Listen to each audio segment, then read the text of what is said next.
रेयांश, एक जगह बैठ नहीं सकते तो चले जाओ यहाँ से। तूने तो मेरे नए कुर्ते का सत्यानाश कर डाला। विवेक बाबू अपने छोटे भाई पर चिल्लाए, जो अपनी बैसाखी के सहारे चलकर पानी पीने आया था। हाथ से गिलास छूट गया और पानी की कुछ छींटें उनके नए कुर्ते पर पड़ गए।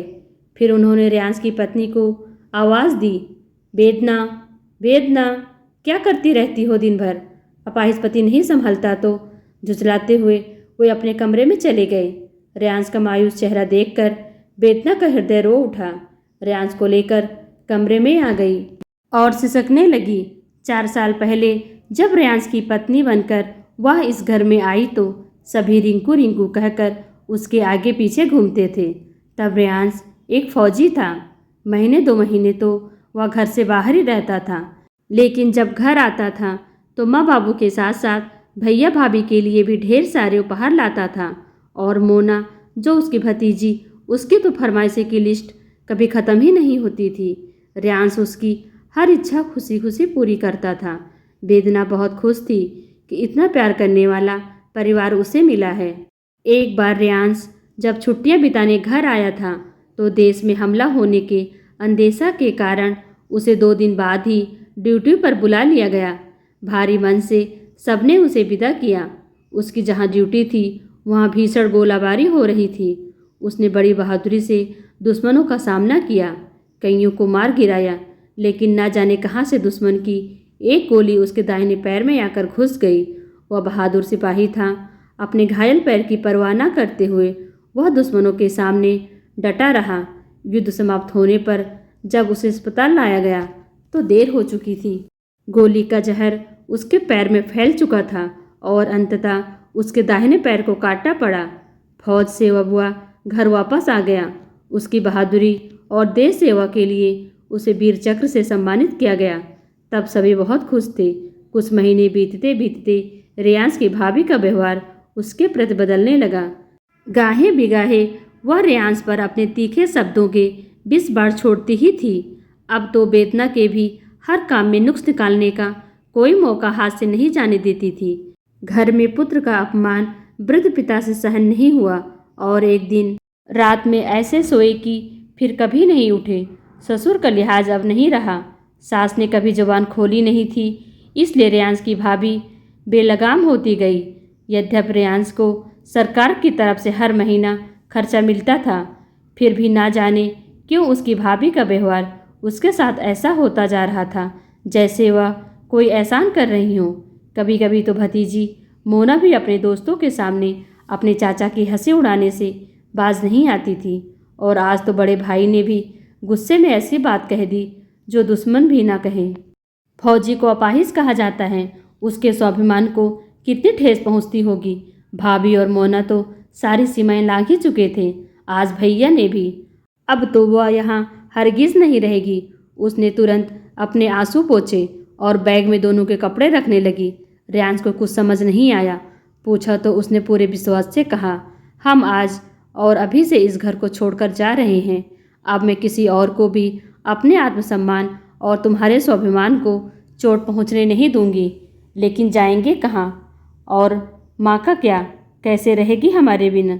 रेयांश ने चिंतित होते हुए पूछा तो वेदना बोली, इतने बड़े शहर में 2 प्राणियों के लिए एक छत तो मिल ही जाएगी। और माँ जी जैसे पहले रह रही थी अब भी रह लेंगी। पत्नी के आत्मविश्वास को देखकर रेयांश का भी सोया स्वाभिमान जाग उठा।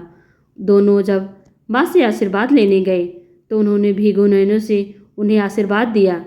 दोनों सीधे नयन के घर गए, जो पेशे से एक डॉक्टर था और रेयांश का मित्र भी।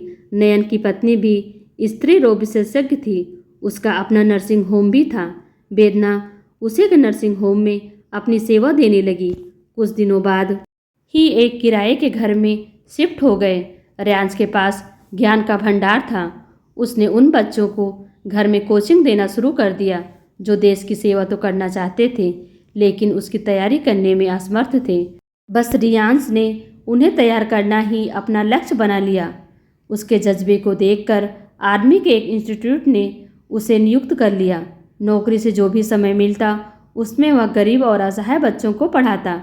वेदना दिन में काम तराशती, शाम को घर पर बच्चों को ट्यूशन पढ़ाती और रात में नर्सिंग होम के मरीजों की सेवा करती। 3 महीनों के अथक प्रयास के बाद उसे एक स्कूल में अध्यापिका की नौकरी मिल गई। अब वह सुबह स्कूल जाती, शाम को ट्यूशन पढ़ाती और शनिवार रविवार को मरीजों की सेवा करती। अब जब उसके जीवन रूपी गाड़ी पटरी पर चलने लगी तो उन्होंने अपना परिवार बढ़ाने का सोचा। ईश्वर की कृपा हुई और एक बच्ची उसकी गोद में खेलने लगी। शुरू में तो सब कुछ मैनेज करने में उसे परेशानी हुई, लेकिन एक दूसरे का हाथ बटाने से सब आसान हो गया।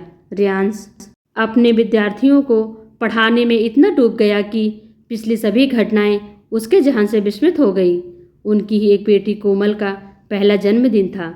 वेदना ने शाम को एक छोटी सी पार्टी रखी थी। वह उसी तैयारी कर रही थी, तभी दरवाजे की घंटी बजी। दरवाजे पर उसने जेठानी और मोना को देखकर वह ठिठक गई। शिष्टाचारवश उसने दोनों को अंदर बुलाया। तब मोना उसका पैर पकड़कर रोने लगी। बोली, चाची मुझे माफ़ कर दो। मैंने चाचा को बहुत अपमानित किया, लेकिन आज उन्हीं की वजह से मैंने कॉलेज में 80% अंक प्राप्त किए हैं। उन्हीं की वजह से? क्या मतलब? वेदना ने आश्चर्य से पूछा। तो जेठानी हाथ जोड़ते हुए बोली, हाँ वेदना, मुझे माफ़ कर दो। मैंने तुम दोनों के साथ बहुत बुरा व्यवहार किया है। मोना पढ़ाई में पिछड़ रही थी। तब तुम्हारे भैया ने रियांश से मोना को पढ़ाने को कहा। रियांश ने मोना को पढ़ाने में अपनी जान लगा दी। कहते हुए उनकी आंखों से अश्रुधारा बहने लगी। वेदना को खुशी हुई कि रियांश ने अपने स्वाभिमान के साथ अपने संस्कार का भी निर्वाह किया, जो उसके व्यक्तित्व पर सोने पे सुहागा था। रियांश भी अपनी माँ को लेकर आ गया। फिर से पूरा परिवार एक साथ। शाम की पार्टी समाप्त होने के बाद रियांश की माँ और उसकी भाभी ने उन दोनों को घर वापस चलने को कहा। वेदना जानती थी कि रिश्ते में एक बार दरार पड़ जाए तो फिर कभी नहीं भरते, और फिर थोड़ी दूरी रहे तो ही रिश्ते में प्यार बरकरार रहता है। उसके मनोभाव को रियांश भाप गया। बोला, माँ ऐसे ही ठीक है, तुम्हारे पास रहा तो मैं फिर से बेकार हो जाऊंगा। कहकर वह हंसने लगा, जिसमें छिपे दर्द को सभी ने महसूस किया। माँ भी बहू बेटे की मनोदशा समझ रही थी। वो भी नहीं चाहती थी उनके बेटे को फिर से अपमानित होना पड़े, इसलिए माँ ने भी ज़्यादा जिद नहीं की। जब उनका मन करता तो वो खुद बेटे के पास रहने आ जाती। अब दोनों भाइयों के रिश्ते ठीक हो गए थे। दोस्तों, आपको यह कहानी कैसी लगी कमेंट कर हमें ज़रूर बताएं। वीडियो को लाइक कर चैनल को सब्सक्राइब करना बिल्कुल भी ना भूलें। Thanks for watching.